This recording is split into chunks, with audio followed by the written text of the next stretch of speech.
Assalamualaikum warahmatullahi wabarakatuh. Selamat sore pemirsa TVRI Sulawesi Tengah Media Pemersatu Bangsa. Program Dialog Publik hadir di hari ini Sabtu 4 Juli 2020 bersama saya Julius Efrain pemirsa. Hingga 1 jam ke depan kami masih dan akan begitu membahas tentang sosialisasi tahapan Pilkada 2020. Ini kita berbicara gubernur, wakil gubernur, kemudian juga bupati, wakil bupati, wali kota dan juga wakil wali kota. Dan kita sore hari ini memang akan sangat fokus begitu kepada fokusnya adalah pemutahiran data pemilih atau DPT. Nah, ini kita tahu bersama pemirsa setelah dikeluarkannya Peraturan Komisi Pemilihan Umum RI atau PKPU nomor 5 tahun 2020 yang kemudian mengatur dan mengatakan bahwa 9 Desember 2020 penyelenggaraan pilkada akan tetap dilaksanakan begitu. Nah, hal ini serentak nanti 2020 lanjutan yang sudah dimulai pertanggal 15 Juni kemarin.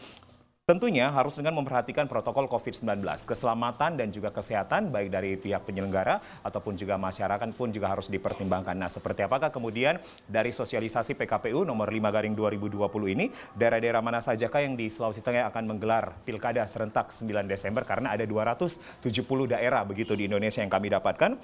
Seperti apa sosialisasinya dari tahapan ke tahapan, bagaimana kemudian dengan pemutahiran data pemilih hingga saat ini, dan bagaimanakah pilkada tahun ini bisa dijamin oleh KPU dan Bawaslu bisa bebas dan aman dari bahaya penularan COVID-19. Kami akan berbincang bersama tamu saya yang sudah hadir di studio TVRI Sulawesi Tengah, yaitu Pak Saran Raden SAG SHMH. Beliau merupakan anggota KPU Sulawesi Tengah dari Divisi Sosialisasi Partisipasi Masyarakat dan Sumber Daya Manusia atau SDM. Selamat sore Pak Saran. Selamat sore.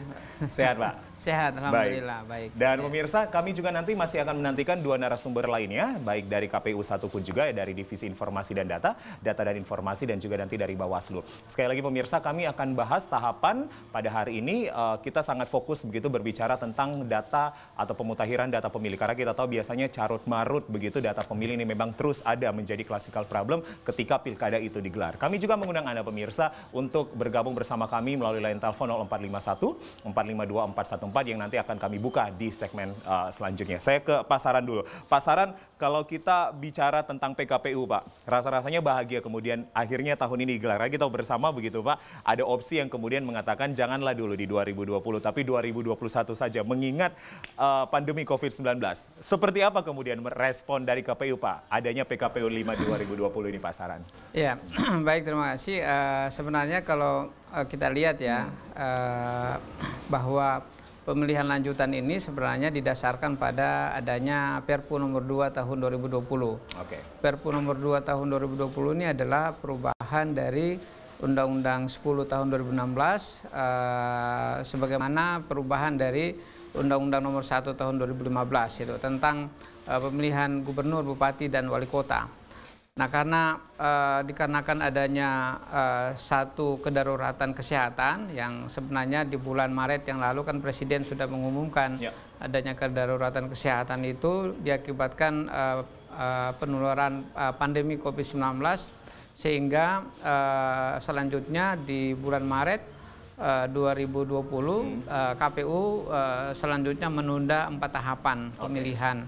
Nah, 4 tahapan itu diantaranya pemutahiran data pemilih, kemudian pembentukan badan ad hoc, kemudian pelantikan PPS yang sebenarnya pada saat itu menjalannya kita sudah lakukan pembentukan.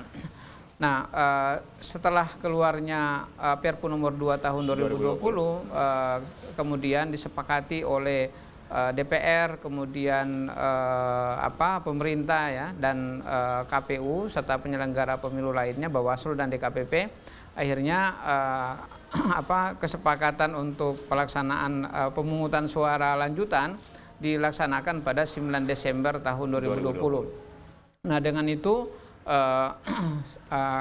KPU kemudian mengundangkan PKPU nomor 5 tahun 2020 tentang tahapan program dan jadwal pemilihan. Nah, oleh karena itu disinilah selanjutnya KPU melanjutkan pemilihan lanjutan, sehingga pada tanggal 15 Juni yang lalu itu kami sudah mengaktifkan seluruh penyelenggara ad hoc.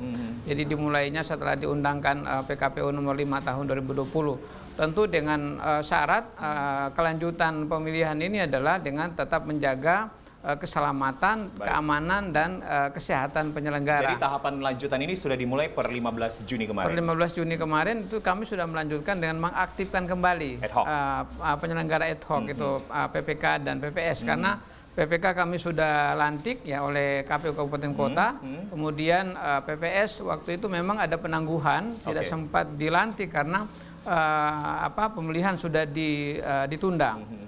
Nah, selanjutnya pada tanggal 15 Juni itu PPS di seluruh wilayah yang melaksanakan pemilihan itu dilantik oleh KPU Kabupaten Kota, yang tentu saja itu pertanda dimulainya untuk pelaksanaan pemilihan lanjutan. Nah, karena memang kalau kita lihat berdasarkan PKPU nomor 5 tahun 2020, sebenarnya di dalam pemilihan ini ada dua tahapan besar. Yang pertama itu adalah tahapan persiapan, dan yang kedua itu adalah tahapan penyelenggaraan.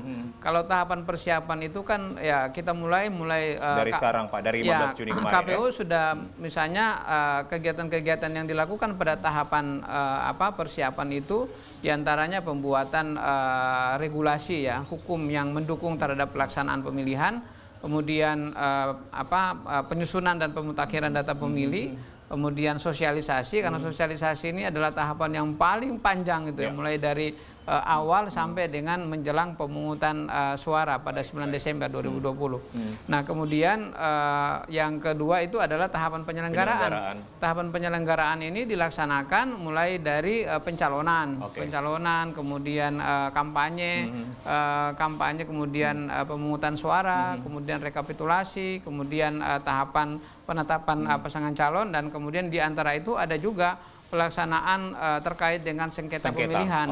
Sengketa tuntas, baik yang dilaksanakan dengan sengketa tata usaha negara pemilihan maupun sengketa hasil itu yang nantinya akan dilaksanakan di Mahkamah Konstitusi. Jadi kalau dirinci ada berapa tahapan Pak sampai nanti kemudian ke sengketa Mahkamah Konstitusi jikalau ada sengketa begitu? Ya, itu ya kira-kira ada kurang lebih ada 9 ya, 9 tahapan penyelenggaraan yang dilaksanakan berdasarkan PKPU nomor 5 tahun 2020 ini. Nah, tapi tentu saja bahwa KPU sebenarnya dalam rangka pelaksanaan pemilihan ini tetap menggunakan protokol kesehatan. Ada satu peraturan KPU yang sampai hari ini masih sementara Ini peraturan tentang protokol kesehatan, Pak?